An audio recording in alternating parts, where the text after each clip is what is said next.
acara diseminasi budaya positif di SMP 1 Jekulo, Selasa 24 Oktober 2023 dimulai. Assalamualaikum warahmatullahi wabarakatuh. Bismillahirrahmanirrahim. Rabbi shrahli shodri wa yassir li amri wahlul 'uqdatam min lisani yafqahu qawli, amma ba'd. Yang kami hormati Wakil Kepala SMP 1 Jekulo Bapak Amin Mustafa SPD, Ibu Wenda Luciana Sekar Alam Dalu SPD, calon guru penggerak Angkatan 9, Bapak Ibu guru dan staf tata usaha yang kami hormati pula.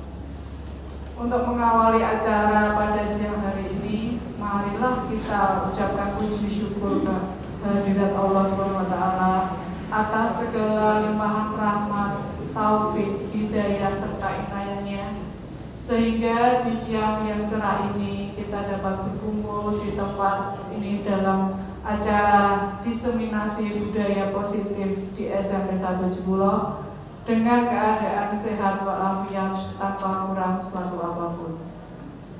Sholawat serta salam marilah kita haturkan pada junjungan Nabi besar Muhammad Sallallahu Alaihi Wasallam. Semoga kelak di yaumul qiyamah nanti kita mendapatkan syafaatnya. Amin. Sebelumnya, izinkan saya membacakan susunan acara pada siang hari ini. Yang pertama yaitu pembukaan, yang kedua menyanyikan lagu Indonesia Raya, yang ketiga sambutan dari Wakil Kepala SMP 1 Jekulo, yang keempat kegiatan inti, dan yang terakhir penutup. Acara pertama yaitu pembukaan. Marilah kita buka dengan bacaan basmalah bersama. Acara kedua yaitu menyanyikan lagu Indonesia Raya yang akan dipimpin oleh Ibu Suparni. Hadirin dimohon untuk berdiri.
Dilanjutkan acara ketiga yaitu sambutan dari Wakil Kepala SMP 170 kepada yang terhormat Bapak Eko Adi Santoso, dipersilakan.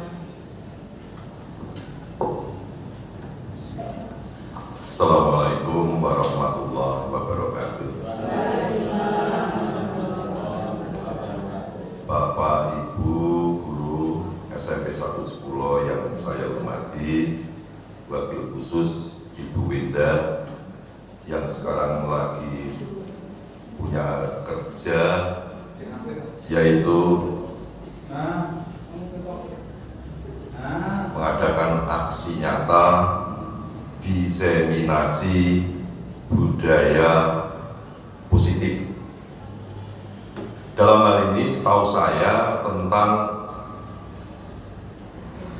bagaimana memberi sanksi secara positif, bagaimana mengarahkan anak, dan kalau tidak salah ini modelnya kita tidak boleh menghukum gitu ya, mengarahkan.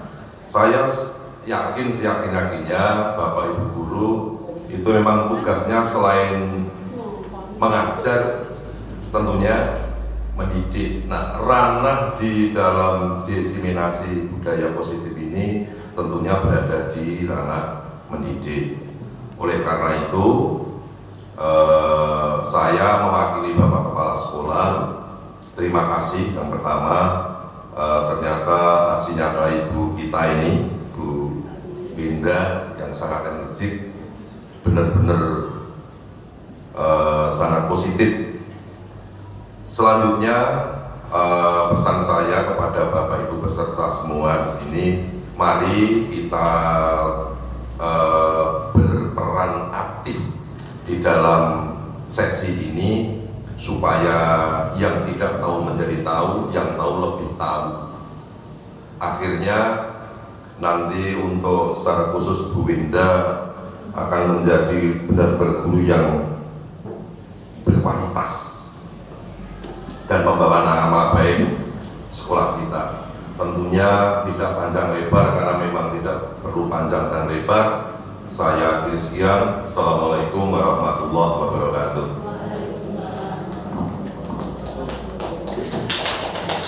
Terima kasih Pak Eko. Acara berikutnya yaitu acara diseminasi budaya positif. Acara selanjutnya yaitu diseminasi bersama Ibu Winda Luciana Askara Alumdalu. Kepada ini kami persilakan.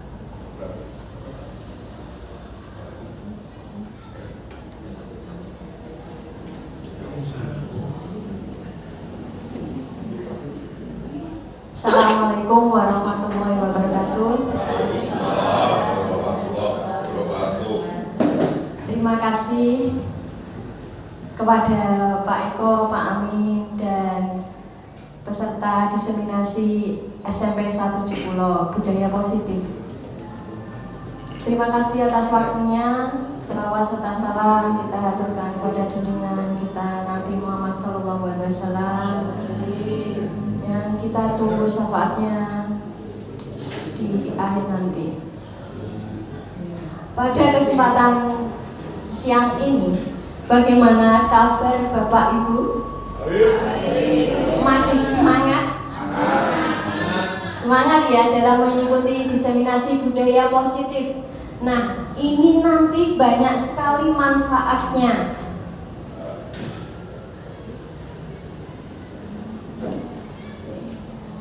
Diseminasi budaya positif bersama saya Bu Winda Luciana Sekar Alumdalu.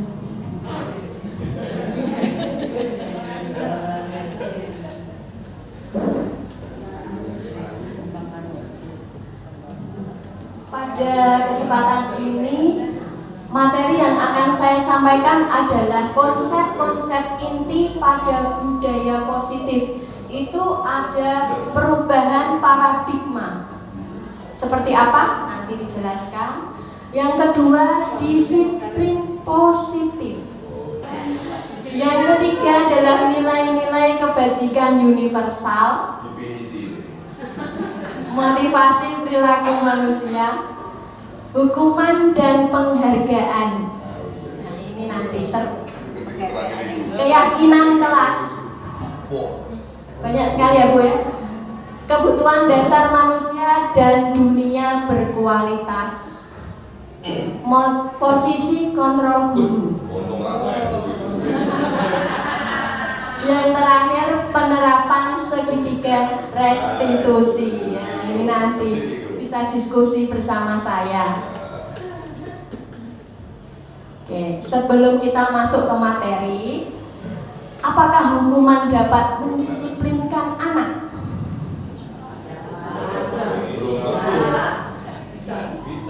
Pemberian hukuman dengan hal positif seperti membaca atau membersihkan halaman sekolah, membuang sampah dapat meningkatkan disiplin anak. Memberi penghargaan dapat meningkatkan motivasi belajar anak.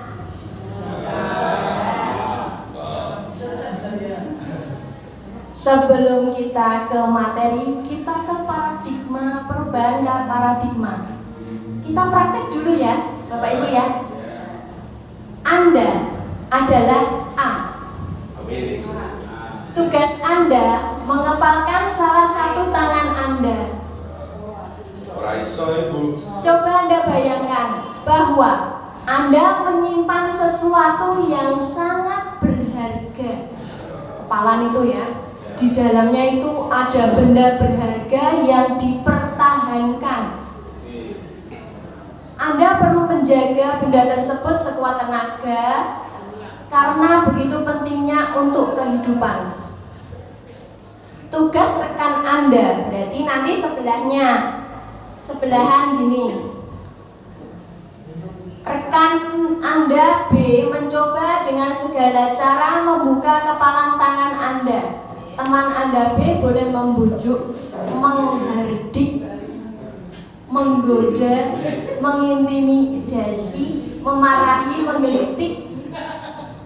Boleh dengan berbagai cara agar menawarkan Anda itu membuka kepalan tangan. Ayo Bapak Ibu bisa berdiri sebentar. Ya, bersama yang sebelahnya boleh. Cari pasangan sendiri ya. Oke, belum mulai. Oke, Anda adalah A. Yang mana yang A? Yang A sebelah kanan apa sebelah kiri? Oke, ya. Yang kepalan tangan boleh kanan boleh kiri. Ini ada yang Bu, ada tangannya yang bisa dikepalkan dulu. Dipaksa pegel. Ya jangan dipaksa kan. Oke, ayo berdiri, coba berdiri. Biar seru, ayo berdiri. Siap? Silakan B menggoda atau menghardik atau merayu, menggelitik terserah agar bisa membuka kepalan tangan A. Ayo. Ayo Pak Eko sampai sini Pak Eko. Dulu Yanti dulu kan.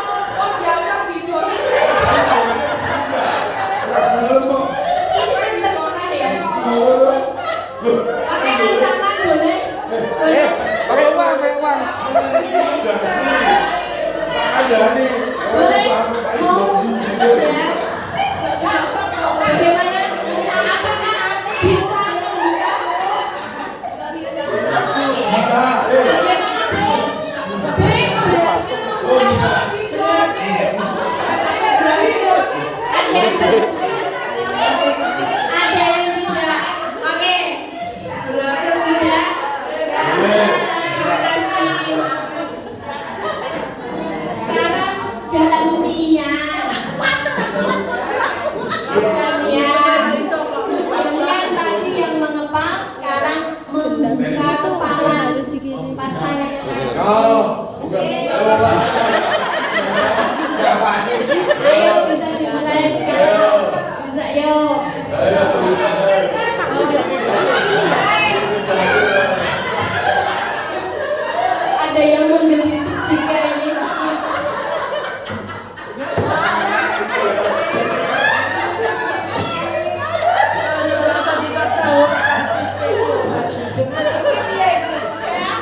Bagaimana? Seru? Oke.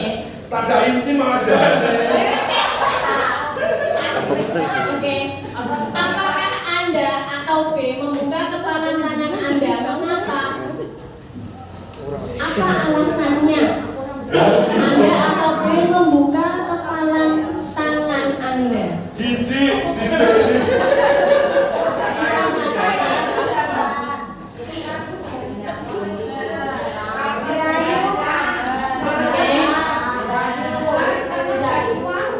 Bagaimana? Diancam karena diancam diidoni.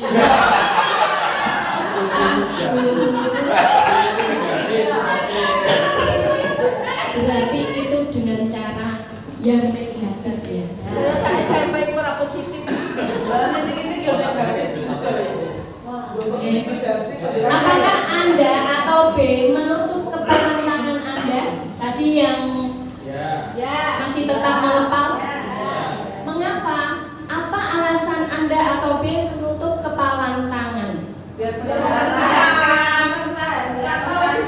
Bagaimana? Biar penasaran. Ada yang ingin berpendapat? Karena itu rahasia. Biar apa? Itu karo Mempertahankan apa yang ada di kepala tangan saya. Tapi kan skenario itu.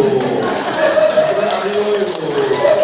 Oke, terima kasih luar biasa Bapak Ibu ya. Kalau biasa mbokmu Biar seru.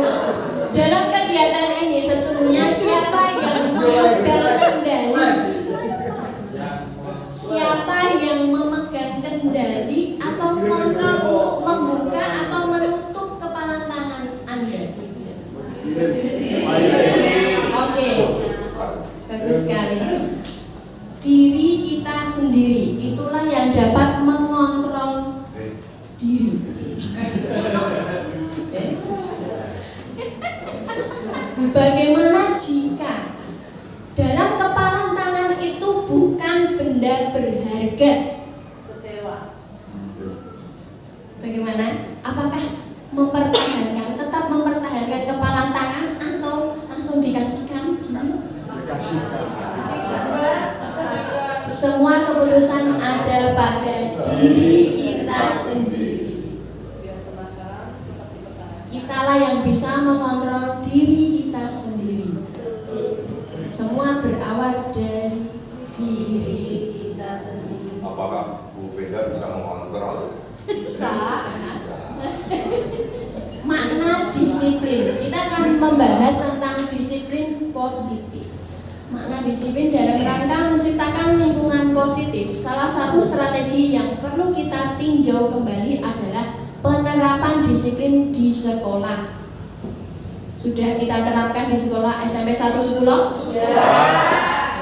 Apakah telah efektif? Apakah masih perlu ditinjau kembali? Oke, nanti kita akan meninjau kembali sudah benarkah, sudah sesuaikah. Apa sesungguhnya arti dari disiplin itu? Disiplin sering dihubungkan dengan hukuman. Biasanya kan seperti itu. Harus disiplin, anak disiplin dihukum lari lapangan 2 kali. Nah, dia jeda. Lapangan tenis meja. Padahal itu sungguh berbeda. Karena belajar tentang disiplin positif tidak harus dengan memberi hukuman. Justru itu salah satu alternatif terakhir dan bila perlu tidak digunakan sama sekali. Nah, jadi Bapak Ibu ya, untuk pengetahuan kita, pengetahuan baru kita, jika anak ini mempunyai masalah tidak dengan hukuman. Namanya hukuman itu seperti apa? Nanti kita bahas lagi. Di sini juga ada lengkap tentang budaya positif di sekolah. Nah, dalam budaya kita, makna disiplin dimaknai menjadi sesuatu yang dilakukan seorang pada orang lain untuk mendapatkan kepatuhan. Begitu? Tujuannya untuk mendapatkan kepatuhan. Si anak murid bisa patuh kepada kita. cenderung menghubungkan kata disiplin dengan ketidaknyamanan. Sebagai pendidik, tujuan kita adalah menciptakan anak-anak atau murid yang memiliki disiplin diri, sehingga mereka bisa berperilaku dengan mengacu pada nilai-nilai kebajikan universal dan motivasi intrinsik, bukan ekstrinsik. Motivasi intrinsik itu apa? Oke, motivasi yang tumbuh dari dalam diri kita sendiri. Nah, kita akan menumbuhkan motivasi intrinsik itu pada murid kita agar dia bisa memberikan konsekuensi dari kesalahannya, dari masalah yang dia lakukan. Tujuan dari disiplin positif. Tujuan mulia dari penerapan disiplin positif adalah agar terbentuk murid-murid yang berkarakter. Seperti profil pelajar Pancasila itu kan, berkarakter, disiplin, santun, jujur, peduli, tanggung jawab, dan merupakan pembelajar sepanjang hayat sesuai dengan standar kompetensi lulusan yang diharapkan.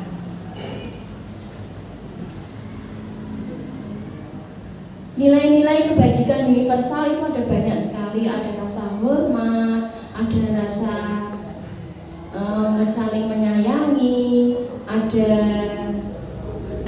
Kalau kita nilai-nilai kebajikan yang ingin dicapai untuk anak Indonesia, murid-murid kita adalah dengan profil pelajar Pancasila, profil pelajar Pancasila yang sudah kita bahas kemarin itu. Yang pertama, beriman bertakwa kepada Tuhan Yang Maha Esa dan berakhlak mulia. Kedua, mandiri, bernalar kritis, kreatif, bergotong royong, berkebinekaan global. Nilai-nilai kebajikan universal ini yang harus kita tanamkan, harus kita yakini. Murid harus meyakini nilai-nilai kebajikan universal. Ada banyak nilai-nilai kebajikan. Motivasi perilaku manusia. Tadi kan ada motivasi ekstrinsik, ada motivasi yang ekstrinsik. Itu seperti apa?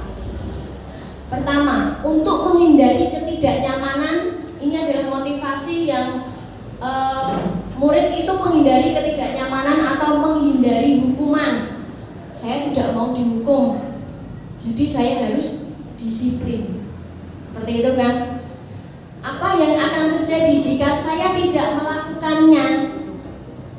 Apa yang terjadi jika saya tidak melakukannya untuk menghindari hukuman itu? Nah, ini merupakan motivasi eksternal atau ekstrinsik. Yang kedua, motivasi untuk mendapatkan imbalan dari orang lain atau institusi. Apa yang akan saya dapatkan jika melakukannya? Berarti dia menginginkan sesuatu jika saya melakukan itu, gitu kan? Motivasi apa ini Bapak Ibu? X apa in? Oke. Nah, terus sekali motivasi ekstrinsik atau eksternal. Yang ketiga, untuk menghargai diri sendiri. Saya akan menjadi orang seperti apa bila mengerjakannya. Ini motivasi? Coba. Ya, motivasi internal atau intrinsik. Nah, ketiga, motivasi perilaku manusia ini saling berhubungan. Yang ideal untuk kita atau kita tanamkan dalam murid adalah motivasi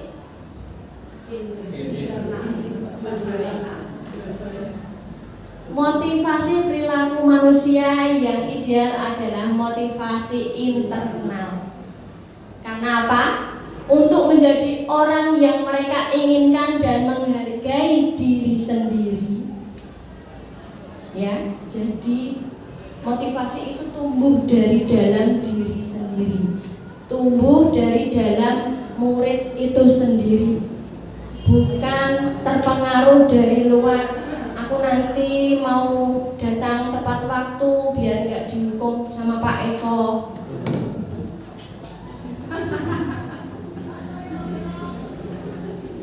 Dengan nilai-nilai yang mereka percaya, nilai-nilai tadi, nilai-nilai kebajikan universal. Motivasi yang harus ditumbuhkan kepada murid kita ini adalah motivasi internal. Gitu ya Bapak Ibu ya. Sanggup untuk menumbuhkan motivasi pada murid, motivasi internal pada murid? Sanggup? Siap? Mari bersama-sama kita tumbuhkan motivasi internal pada murid. Perubahan itu memang tidak mudah. Harus sedikit demi sedikit untuk menuju ke perubahan. Kebutuhan dasar manusia, setiap tindakan murid yang dilakukan untuk memenuhi kebutuhan dasar mereka. Contohnya Doni merebut bekal dari temannya. Doni itu membutuhkan kebutuhan dasar apa yang belum terpenuhi? Jika Doni menjawab, saya belum sarapan Bu, saya lapar, berarti kebutuhan bertahan hidup. Ya. Jika Doni menjawab, iseng, saya cuma iseng saja. Apa?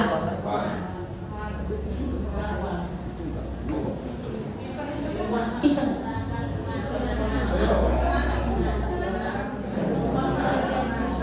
Iya, yang kedua adalah kasih sayang dan rasa diterima.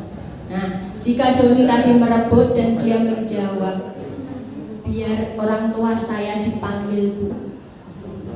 Nah, berarti dia apa? Nah, butuh diperhatikan orang tua.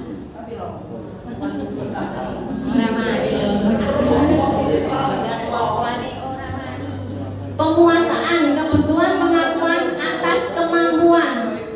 Biasanya anak atau murid itu kan dalam kelompoknya, ada kelompoknya kan.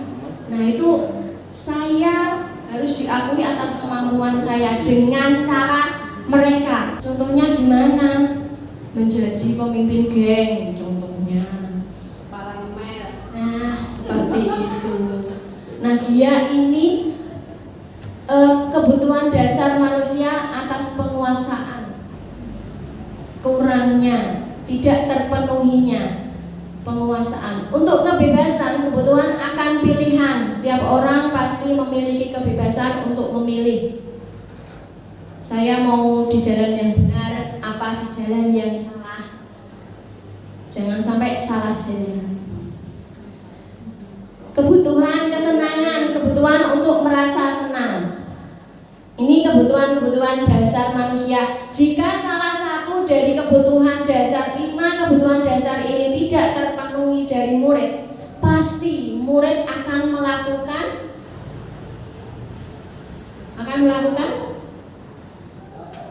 kesalahan, pelanggaran juga. Itu pelanggaran nanti kalau ada aturan-aturan itu. Lanjut. Ini apa ini? Ya. Ada contoh-contoh. Ini merupakan hukuman atau konsekuensi. Sebelum kita melanjutkan materi hukuman itu apa, konsekuensi itu apa, tolong dibantu saya, dibantu. Ini merupakan contoh. Ada beberapa tindakan guru nanti merupakan hukuman atau konsekuensi. Yang pertama, mencatat 100 kali di dalam buku kalimat saya tidak akan terlambat lagi karena terlambat ke sekolah. Pernahkah Bapak Ibu memberikan tindakan seperti ini kepada murid? Pernah. Nah, nanti Saya akan membahas posisi di mana panjenengan semua ini. Merupakan hukuman atau konsekuensi? Ayo, apa? Mana ada yang mau menjawab?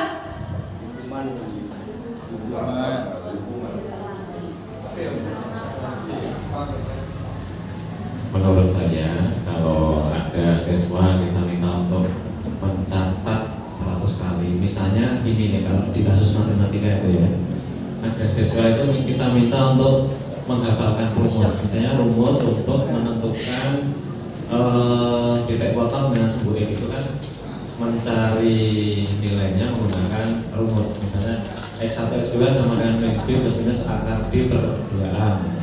Nah dia pun tidak hafal-hafal. Nah, terus kita minta untuk mencatat berkali-kali, misalnya 25 kali, apa 50 kali. Kami punya maksud dengan mencatat anak itu jadi hafal. Terima kasih. Oke, jawabannya kita akan tampilkan. Itu merupakan hukuman. Kenapa? Spontan. Kalau hukuman itu spontan diberikan kepada anak. Yang kedua, lari mengelilingi lapangan basket 2 kali karena terlambat hadir di sekolah. Contoh ini, saya terlambat hadir. Terus ada Pak Eko di depan.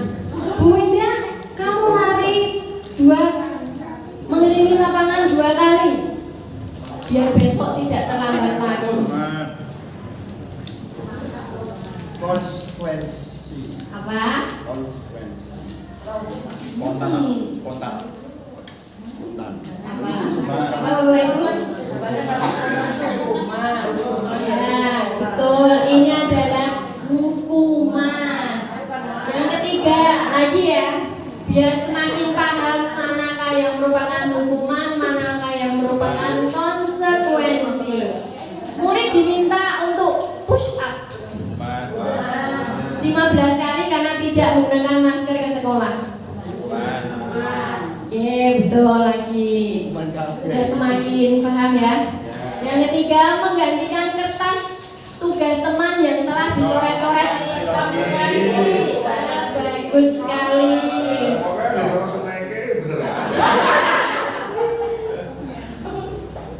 Membersihkan tumpahan air di meja tulis karena tersenggol pada saat belajar.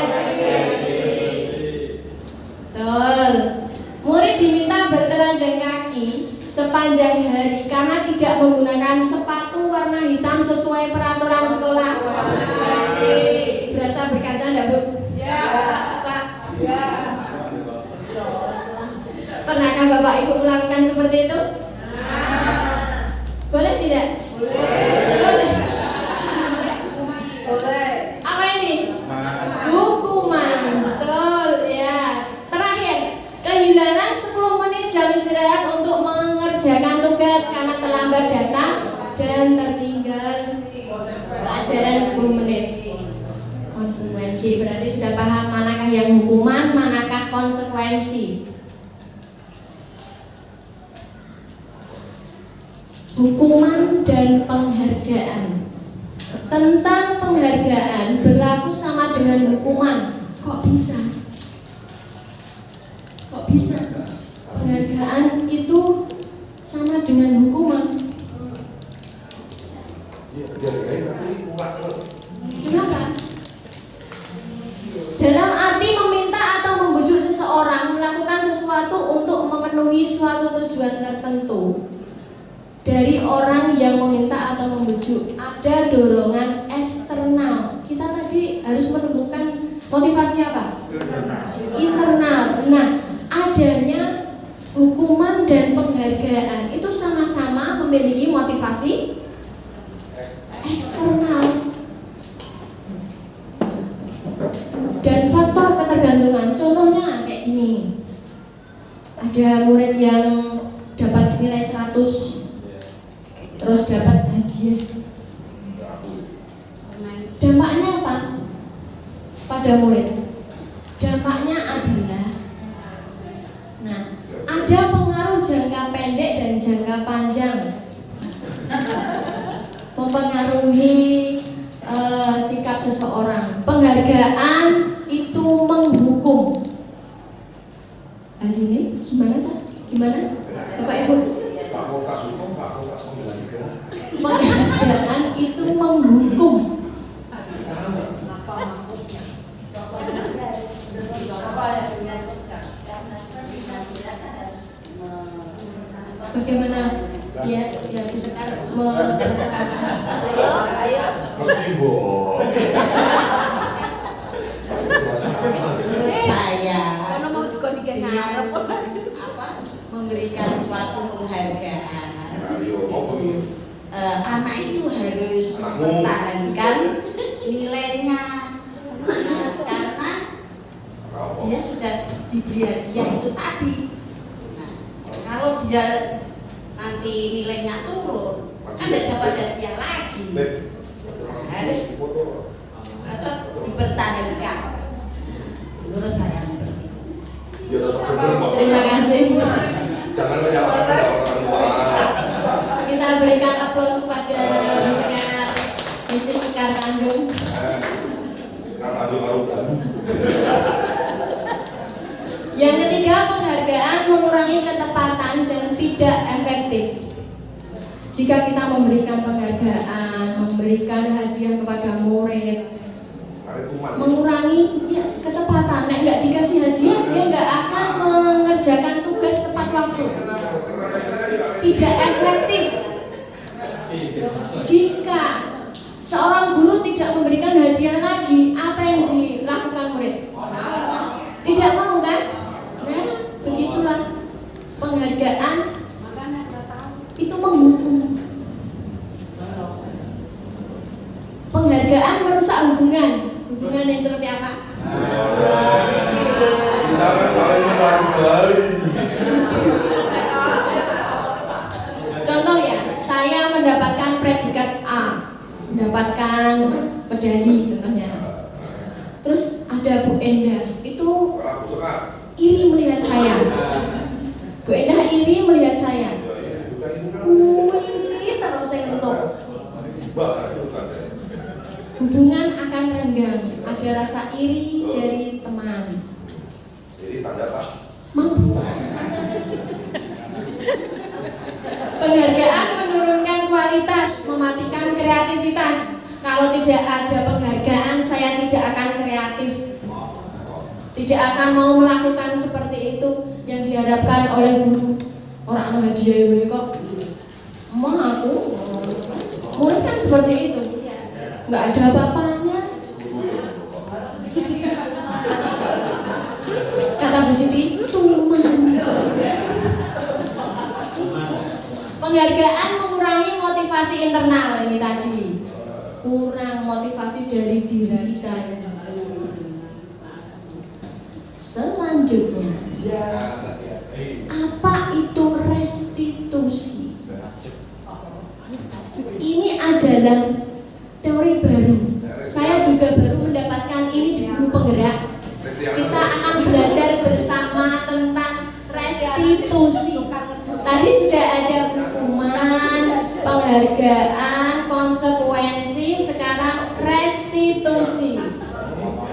Mari kita belajar bersama Bu Indah pastinya. Oke.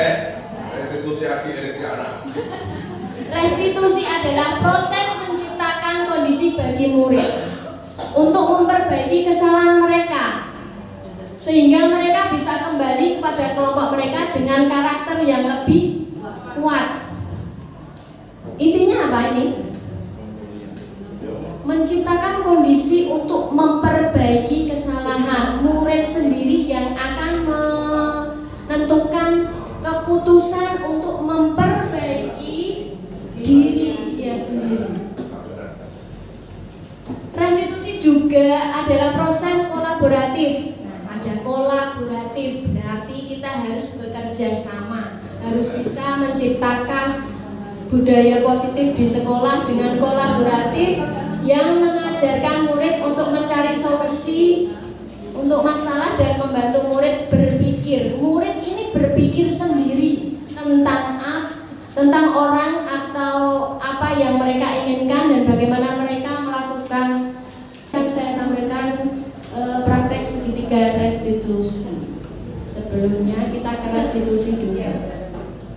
Restitusi itu juga membantu murid menjadi lebih memiliki tujuan. Ini benar ya Bu, Pak ya. Disiplin positif dan memulihkan dirinya setelah berbuat salah. Sanggup Bapak Ibu? Kita akan mempraktekkan nanti ya. Ada tahap-tahapnya. Penekanannya bukanlah pada bagaimana berperilaku untuk menyenangkan orang lain atau menghindari ketidaknyamanan. Berarti motivasi internal.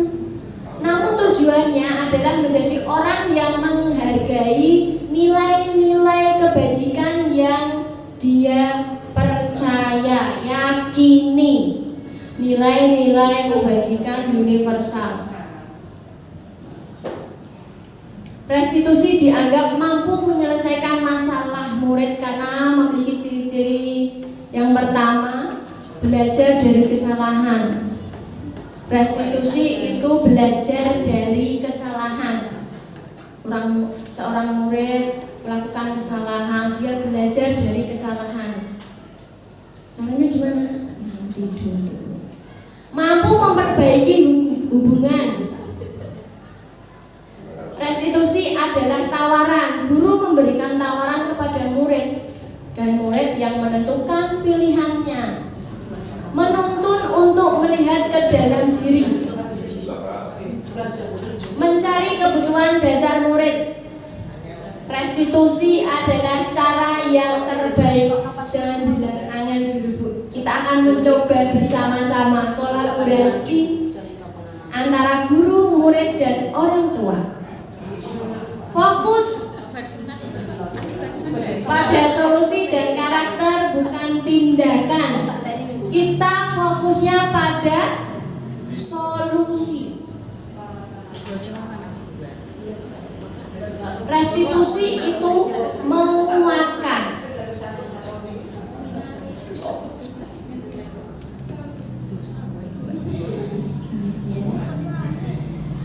Masih semangat? Mari kita ice breaking dulu di siang yang panas ini biar tambah semangat. Adanya es tawar. Gimana? Bapak Ibu siap? Siap, yuk berdiri yuk. Bapak Bu. Ayo.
Semangat Bapak Ibu.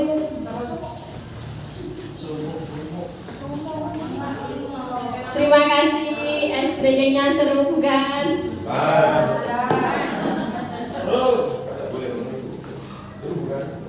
Seru.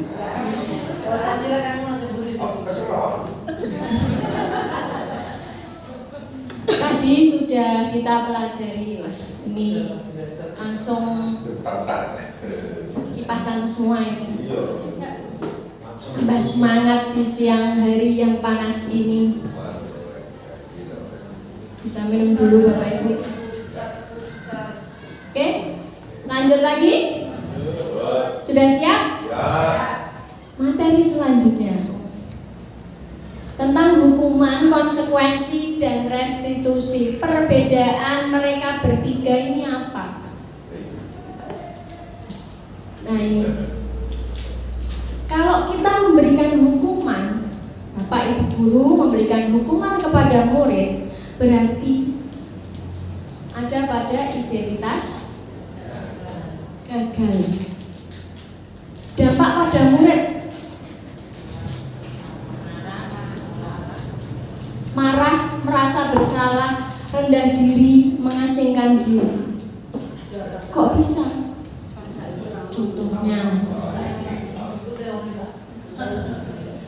Contohnya si anak main bola di dalam kelas.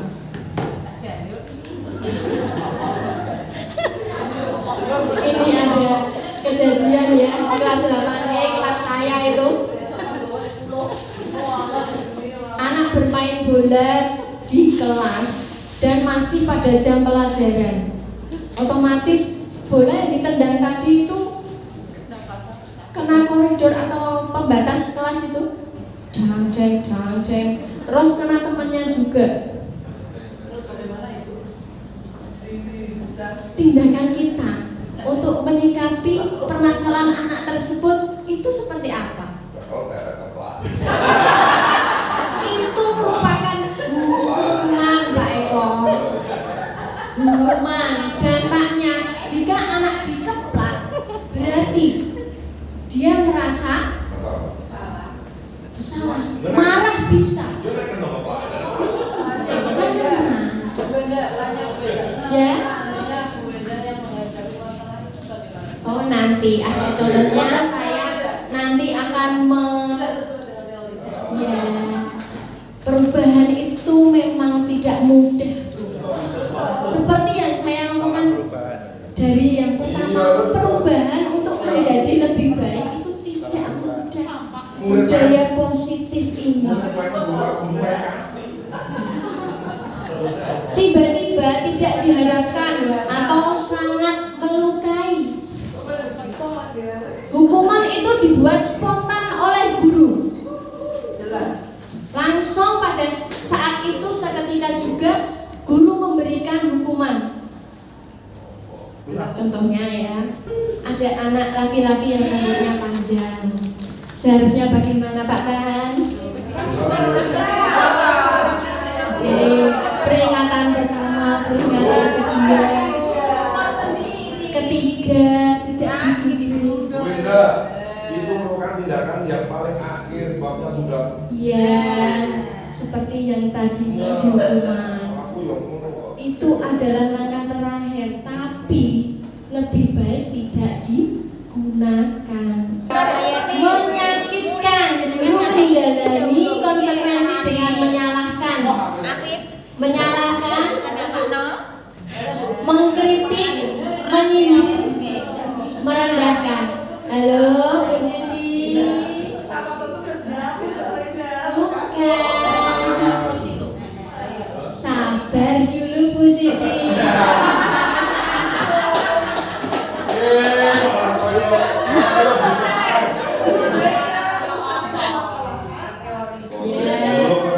Untuk kita mendisiplinkan anak, mendisiplinkan murid dengan konsekuensi. Kalau konsekuensi itu kehilangan hak, waktu jeda seorang diri, penahanan, sudah diketahui masuk akal, dibuat oleh guru dan murid, itu adalah konsekuensi yang akan kita pakai adalah konsekuensi positif dan penerapan restitusi. Membantu guru menyatakan peraturan. Nah ini Bu, nih guru menyatakan peraturan, melakukan peringatan dan menerapkan konsekuensi positif yang akan kita terapkan. Untuk restitusi, murid atau anak tidak kehilangan waktu namun bersemangat untuk memperbaiki diri. Lagi-lagi motivasi internal dari murid harus kita tumbuhkan. Kalau tidak ada motivasi, nah ini yang susah katanya gitu. Mari kita bersama-sama menumbuhkan motivasi internal pada murid kita. Berupa undangan untuk mengadakan restitusi dibuat oleh murid. Restitusi itu yang buat adalah murid, keputusan yang membuat adalah murid. Menguatkan guru menyebutkan keyakinan kelas. Nah ini terus, pokoknya keyakinan kelas. Membimbing kerangka acuan berpikir restitusi murid atau anak.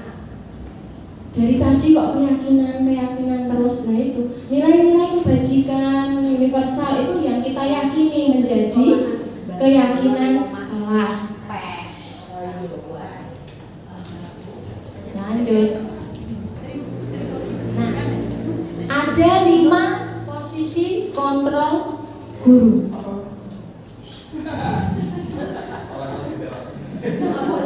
Rekor pakai hukuman ya salah. 5 posisi Pak. Yang pertama adalah penghukum. Benar ya? Penghukum. Apakah Bapak Ibu berada posisi penghukum? Iya. Kadang-kadang boleh. Yang kedua, pembuat merasa bersalah. Bagaimana murid ini akan merasa bersalah jika seorang guru itu memberikan tindakan membuat merasa bersalah? Ayolah bantu ibu. Yang ketiga, sebagai teman, guru sebagai teman. Apakah Bapak Ibu juga menerapkan ini?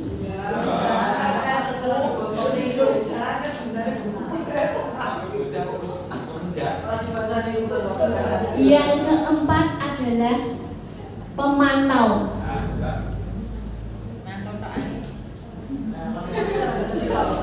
Nah, yang terakhir adalah manajer.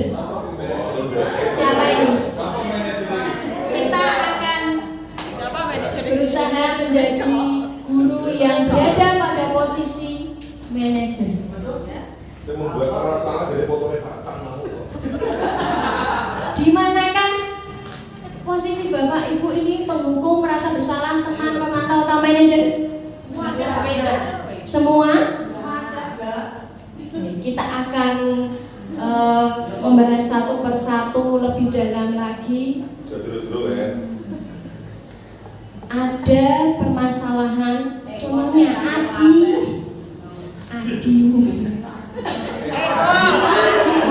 yang datang terlambat hadir di sekolah. Sebagai guru pada posisi kontrol penghukum, nada suara tinggi, ya, mata melotot, jari menunjuk atau menghardik. Contohnya gimana? Kamu ini loh, kemarin sudah terlambat, sekarang terlambat lagi. Kenapa kamu mengulangi itu lagi? Nah, ini ekspresi wajahnya juga harus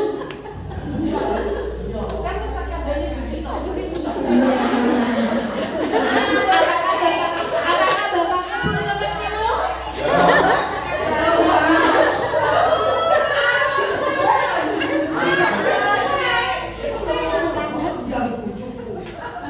Nah, kata-kata yang diucapkan seorang guru itu tindakan terlambat lagi, pasti terlambat lagi, selalu datang terlambat.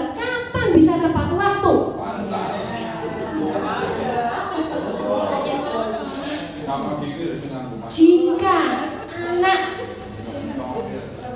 anak kita kasih omongan seperti ini, bagaimana respon dari murid?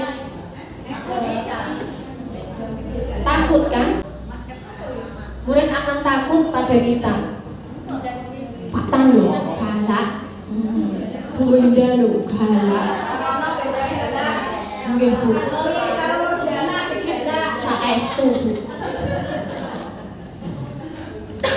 Yang kedua, pembuat merasa bersalah. Nah ini nadanya dengan memelas, halus, sedih, bahasa tubuh merapat pada anak lesu.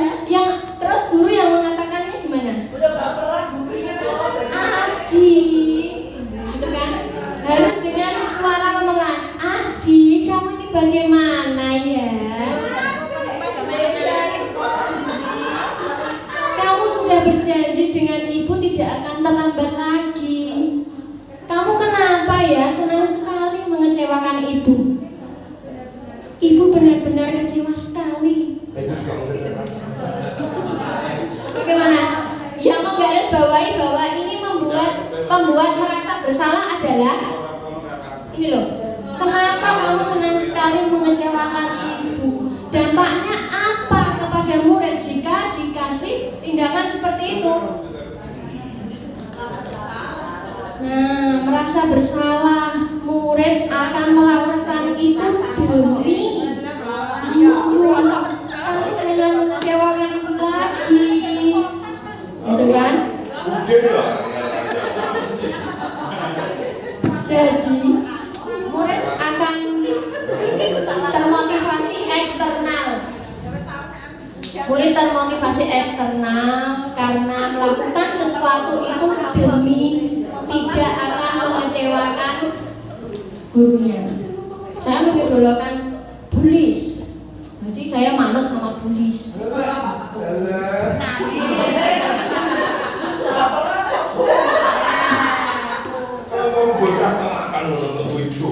Yang ketiga,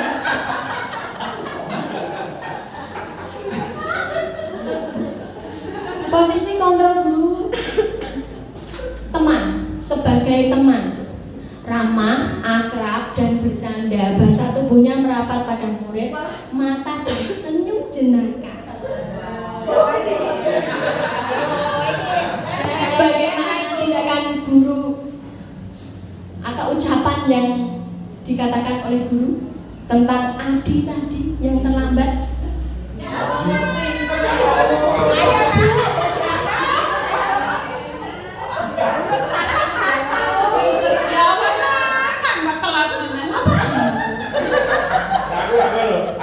Ayo main bola lagi.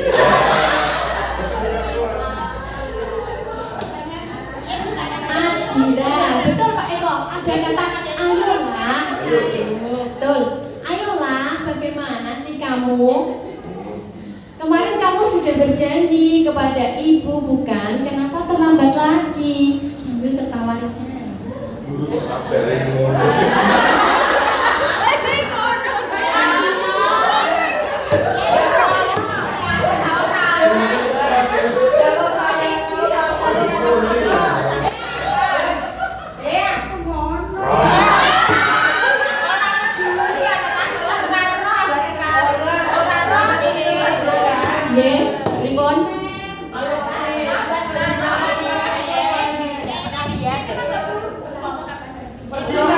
Seru ya Bapak Ibu ya. Kita membahas tentang posisi kontrol guru. Di manakah letak posisi kita akan meletakkan posisi di mana pada murid. Bunda Jana, halo. Sebagai teman, ayo tak Bunda Jana.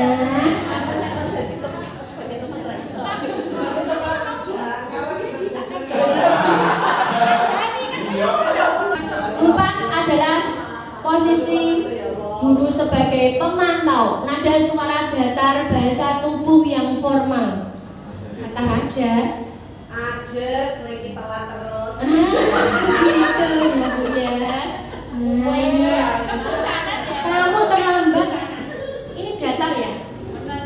Kamu terlambat 15 menit.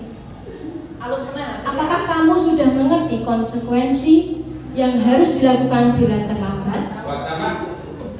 Nanti pada saat jam istirahat, kamu harus tinggal di kelas untuk menyelesaikan tugas yang tertinggal tadi. Saya tunggu.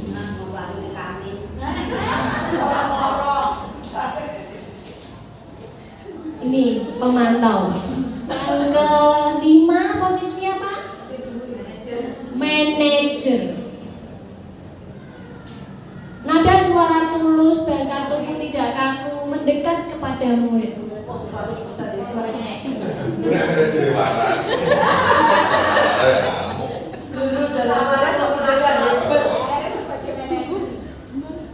Nah, contohnya guru. Adi, apakah kamu mengetahui jam berapa sekolah dimulai? Tahu Pak, jam 7. Ya, jadi kamu terlambat. Kira-kira bagaimana kamu akan memperbaiki masalah ini? Saya bisa menanyakan teman saya Pak untuk mengejar tugas yang tertinggal. Nah ini, posisi manajer itu menuntun anak untuk memberikan solusi sendiri dari kesalahan yang dia lakukan. Baik, itu bisa dilakukan. Apakah besok akan ada masalah untuk kamu agar bisa hadir tepat waktu di sekolah?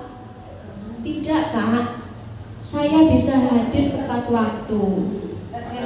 Baik, saya hargai usahamu untuk memperbaiki diri. Kalau skenario bisa Lanjut ya.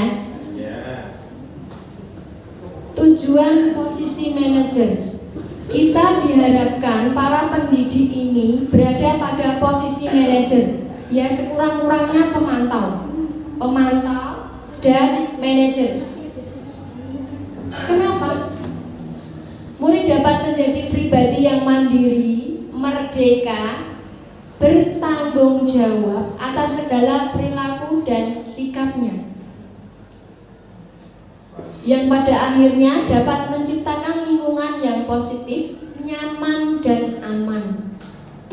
Pada posisi manajer ini, fokusnya itu kepada murid, bukan guru memberikan konsekuensi pada murid itu enggak, tapi murid, fokusnya pada murid, bukan untuk membahagiakan guru atau orang tua.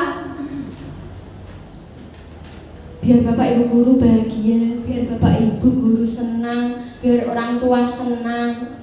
Nah ini PR kita, menumbuhkan motivasi internal pada murid, pada anak, gak hanya murid, anak-anak kita juga.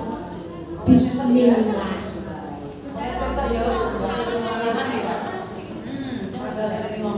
Murid sudah mengetahui adanya suatu masalah dan sesuatu perlu terjadi. Bila guru mengambil posisi pemantau, nih tadi pemantau, sekurang-kurangnya adalah pada posisi pemantau. Guru akan melihat apa konsekuensinya, apa peraturannya. Namun pada posisi manajer, guru akan mengembalikan tanggung jawab itu, kepada murid untuk mencari jalan keluar dari permasalahannya, tentu dengan bimbingan guru. Enggak hanya diculki itu, enggak. Kita harus tetap membimbing anak-anak kita, tetap membimbing murid-murid kita agar bisa memiliki sikap tanggung jawab dan mencari solusi dari permasalahan yang dia hadapi. Keyakinan kelas, ada hubungannya ya ini ya. Mengapa harus keyakinan kelas? Mengapa tidak peraturan kelas? Monggo Bapak Ibu ada yang bisa memberikan pendapatnya. Oke. Oh Bu Parmi mau memberikan pendapat. Monggo Bu.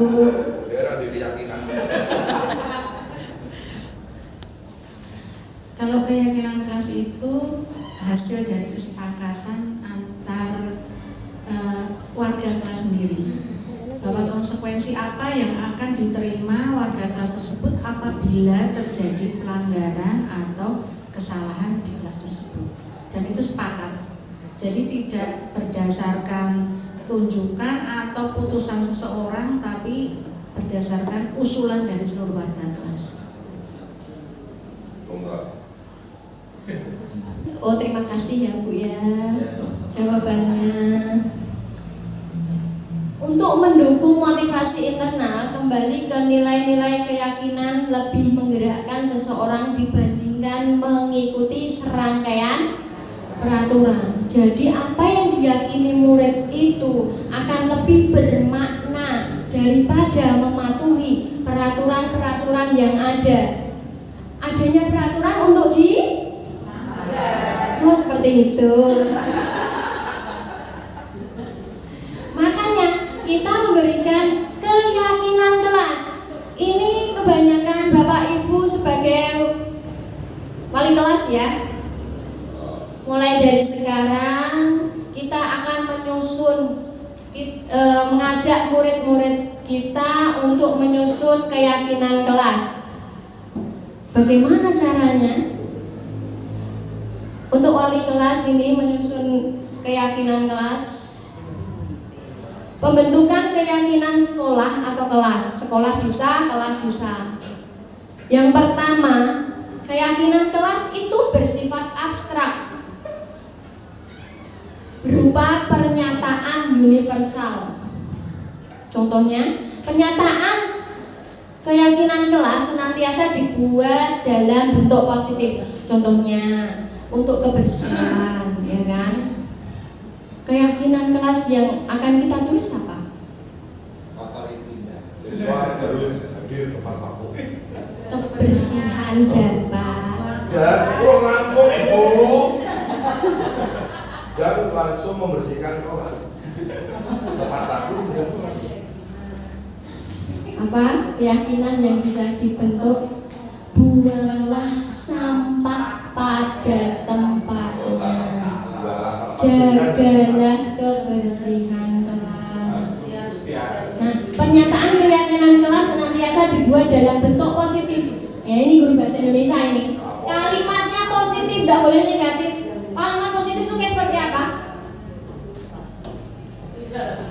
Nah, berarti kalau negatif itu depannya ada kata tidak, jangan, tidak membuang sampah, dilarang membuang sampah sembarangan, dilarang membuang sampah sembarangan. Berarti kita ubah kalimat negatif itu menjadi kalimat positif. Silahkan menjadi apa? Silahkan Buanglah sampah pada tempatnya. Itu kalimat positif. Keyakinan kelas itu harus dengan bentuk positif. Jangan ada kata tidak dan jangan. Hindari kata tidak dan jangan. Hendaknya tidak terlalu banyak sehingga mudah diingat dan dipahami oleh semua warga kelas. Keyakinan kelas kok tuh. Nah, berarti murid kan susah untuk mengingatnya. Contoh lain keyakinan kelas apa? buang sampah tepat. Apa contoh lain dari keyakinan kelas? Saling menghormati, saling menghargai sesama teman, saling membantu antar teman kecuali dalam ujian atau ulangan itu juga bisa. Datang tepat waktu. Ya, bicaralah dengan sopan. Sudah tahu ini keyakinan kelas? Nah, nanti bisa dipraktekkan di kelas panjenengan bersama murid-murid untuk menyusun keyakinan kelas. Jika murid tidak atau melanggar keyakinan kelas, maka adanya konsekuensi dengan penerapan segitiga restitusi. Keyakinan Islam Kristen.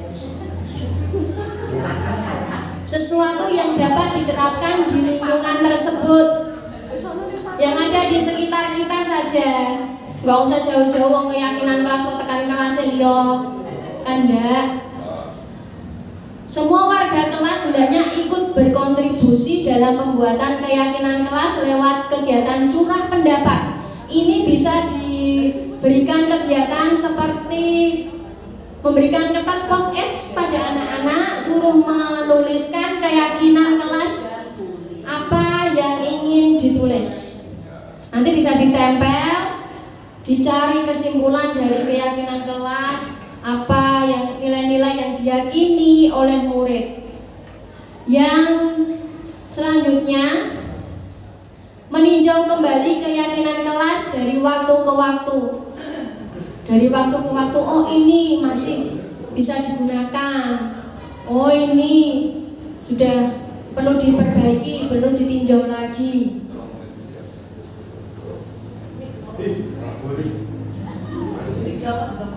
Nah ini kita sampailah pada segitiga restitusi, suatu proses dialog yang dijalankan oleh guru agar dapat menghasilkan murid yang mandiri dan bertanggung jawab. Caranya seperti apa? Langkah pertama adalah menstabilkan identitas yang bawah ini. Caranya gimana dengan menstabilkan identitas? Guru memberikan ucapan, setiap orang pasti pernah melakukan kesalahan. Seperti itu. Kamu bukan satu-satunya yang pernah melakukan ini. Bu ini juga pernah melakukannya. Yang kedua adalah validasi tindakan yang salah.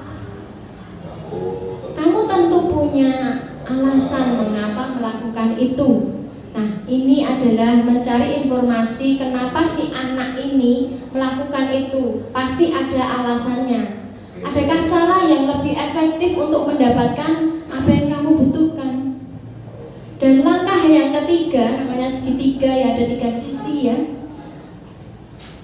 Yang langkah ketiga adalah menanyakan keyakinan kelas. Setelah kita bisa menstabilkan identitas gagal ini, menstabilkan identitas murid yang gagal menjadi orang yang sukses. Terus langkah kedua, validasi tindakan yang salah. Setelah itu menanyakan keyakinan. Keyakinan yang dibentuk di dalam kelas tadi. Keyakinan yang dibentuk di dalam kelas tadi.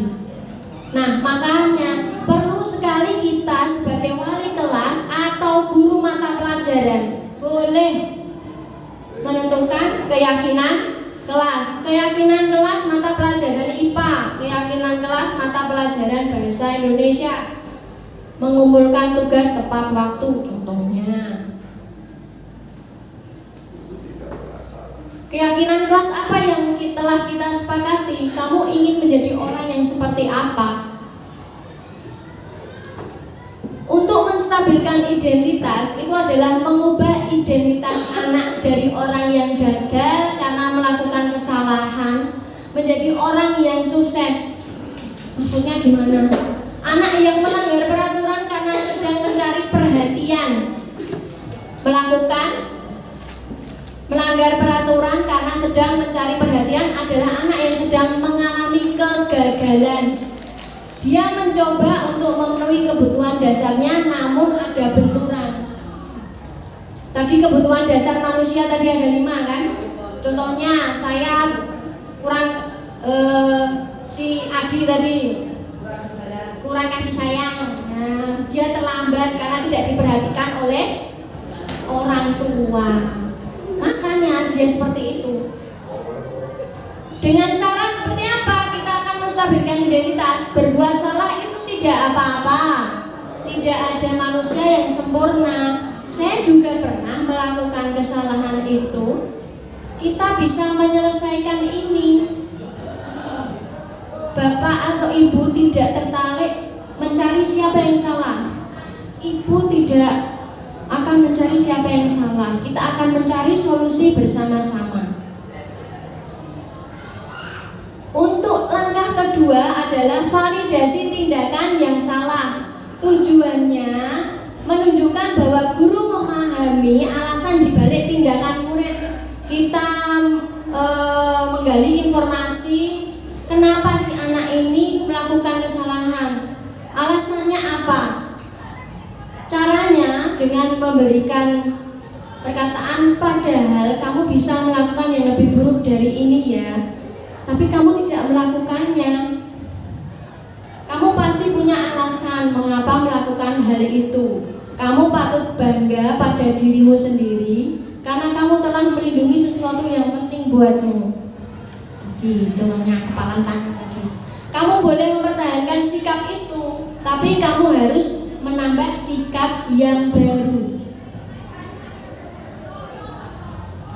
Menanyakan keyakinan kelas. Ini adalah langkah ketiga. Teori kontrol menyatakan bahwa kita pada dasarnya termotivasi secara internal. Apa keyakinan kelas kita? Itu yang bisa kita ucapkan pada anak. Apa nilai-nilai umum yang kita telah sepakati tadi, keyakinan kelas yang telah dibentuk dalam kelas atau sekolah? Apa bayangan kita tentang kelas yang ideal? Kamu mau jadi orang yang seperti apa?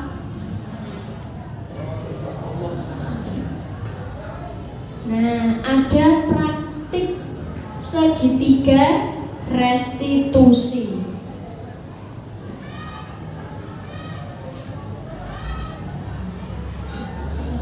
Apa itu? Astagfirullah. Siapa ini?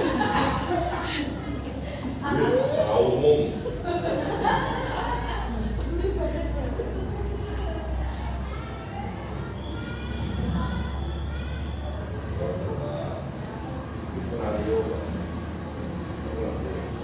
Kamu siapa itu? Bahasa Jawa kamu siapa? Padahal aslinya asal pulang. Kita kan sama-sama Belanda. Ini tadi ada guru piket. Siapa namanya ya? Sumi. Bu Setiawati. Yang dilakukan Bulis ini apakah sudah berada pada posisi apa?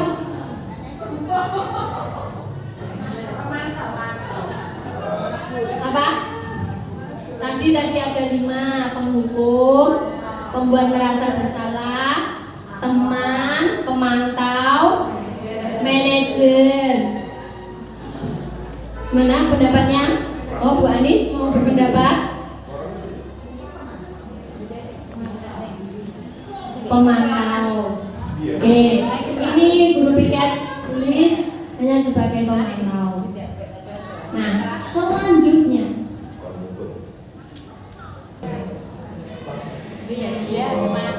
siapa itu yang datang? Aku boleh cari telatang, tapi Menurut ingatan sudah berapa kali kamu Sudah 4 kali sebelum ya, sudah berapa maaf kardusnya itu ada anak yang ngobrolin HP.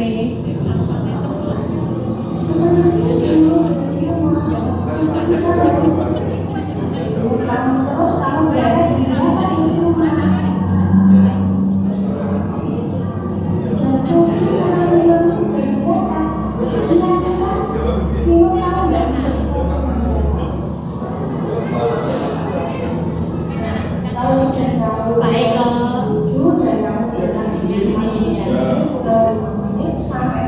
Ini praktek segitiga restitusi.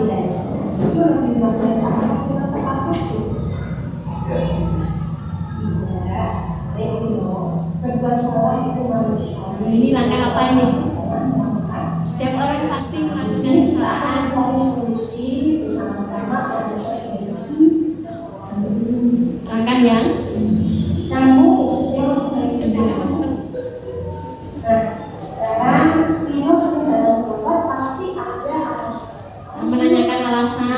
Ini adalah langkah restitusi yang kedua.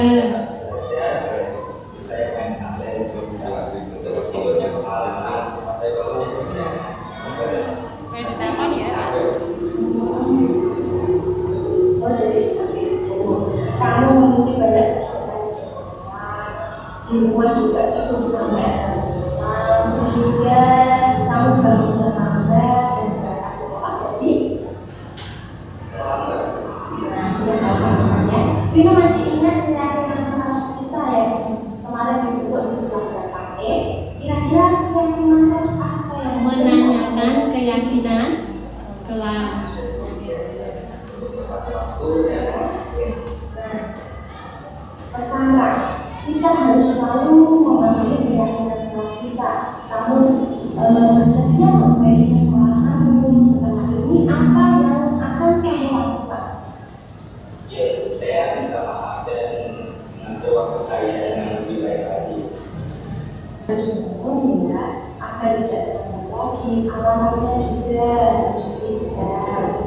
Karena apa itu dan disitu itu bermanfaat bagi kita, banyak sekali manfaatnya. Seperti banyak dalam pelajaran tugas, agar tidak terlambat dan tugas, kita juga harus bisa disiplin. Ini rekamannya pas di sini, Bapak Ibu. Kapan kamu akan melakukan itu? Ada kedengarannya Pak. Saya bisa mengatur saya sendiri dan selalu mendengarkan saya. Kamu sudah tahu kesalahan yang jelas. Anak sudah tahu tentang kesepakatan kelas yang ini. Lebih bisa mengatur waktu sendiri karena kegiatannya di sekolah cukup aktif ya di sekolah, harus bisa mengatur waktu, di rumah juga, mengajar uang, berbeda akan bekerja sama dengan orang tuamu juga agar kamu tidak terlalu lagi ya, kamu boleh kembali ke kelas dan nanti kamu terlambat 15 menit, nanti di jam istirahat kamu melanjutkan pelajaran di rumah belajar. Itu konsekuensinya. Terlambat 15 menit dan dia mengganti di waktu istirahat. Penerapan segitiga restitusi. Nah, itu tadi penerapan segitiga restitusi, langkah-langkahnya. Menerapkan segitiga restitusi pada masalah murid dengan menempatkan diri pada posisi manajer. Kita menempatkan diri kita, pendidik, sebagai posisi manajer. Aspek yang dikembangkan pada murid adalah motivasi intrinsik atau internal tadi, sehingga penanaman nilai-nilai kebajikan dapat tumbuh dan berkembang menjadi suatu kebiasaan positif. Sesuatu yang dilakukan secara terus-menerus akan menjadi sebuah kebiasaan, akan menjadi sebuah keyakinan yang harus dijalani, akan membentuk karakter positif pada murid sehingga terciptanya budaya positif di sekolah. Ini tujuan untuk penerapan segitiga restitusi. Untuk kesimpulan, hal lain yang penting untuk dipelajari dalam proses menciptakan budaya positif ini, kita harus berkolaborasi antara rekan guru, kepala sekolah, melibatkan wali murid dan anak itu sendiri, murid itu sendiri, sehingga menjadi suatu kebiasaan atau karakter baik bagi murid. Bagaimana Bapak Ibu siap untuk melaksanakan budaya positif, menumbuhkan budaya positif di SMP 1 Jekulo ini?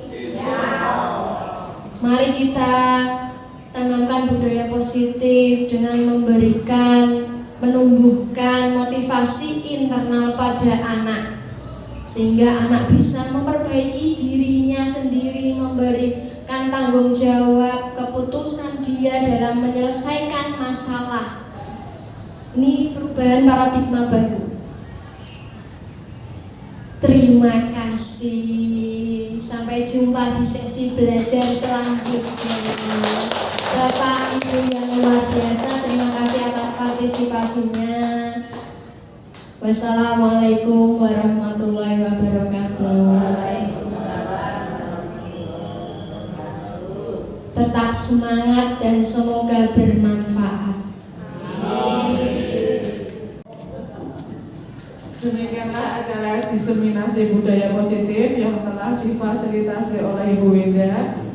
Semoga apa yang disampaikan oleh beliau dapat bermanfaat untuk kita semua. Sampailah kita pada acara ke-6 yaitu penutup. Marilah kita tutup acara hari ini dengan bacaan hamdalah. Saya sebagai pembawa acara mohon maaf apabila ada kesalahan dan kekurangan. Apabila taufiq wal hidayah. Wassalamualaikum warahmatullahi wabarakatuh. Waalaikumsalam warahmatullahi wabarakatuh.